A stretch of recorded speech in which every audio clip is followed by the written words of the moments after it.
పిల్లలు ఈ టిఎల్ఎం ద్వారా మనము చాలా వాక్యాలు రాయవచ్చు, చదవవచ్చు. ఇక్కడ నేను పుస్తకాలు తీసుకొని బడికి వెళతాను. ఇక్కడ ఒక వాక్యము తయారయ్యింది. ఆ విధంగా ఈ రెండింటిలో ఉన్నటువంటి పదాలను ఉపయోగించి చాలా రకాల వాక్యాలని మనము చదవచ్చు. మరి ఇప్పుడు ఒక్కొక్క వాక్యం చదువుతారా?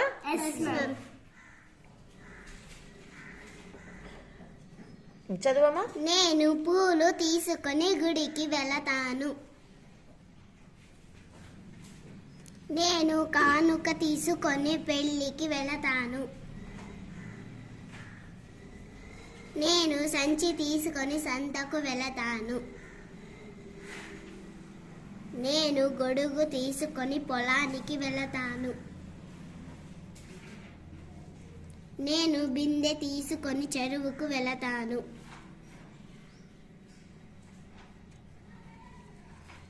నేను బట్టలు తీసుకొని ఊరికి వెళతాను.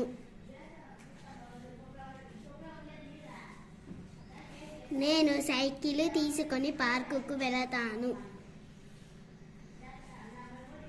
నేను పైసలు తీసుకొని టౌన్కు వెళతాను. నేను పాపను తీసుకొని సినిమాకు వెళతాను. ఈ విధంగా మనము చాలా రకాల వాక్యాలను చదవవచ్చు, రాయవచ్చు.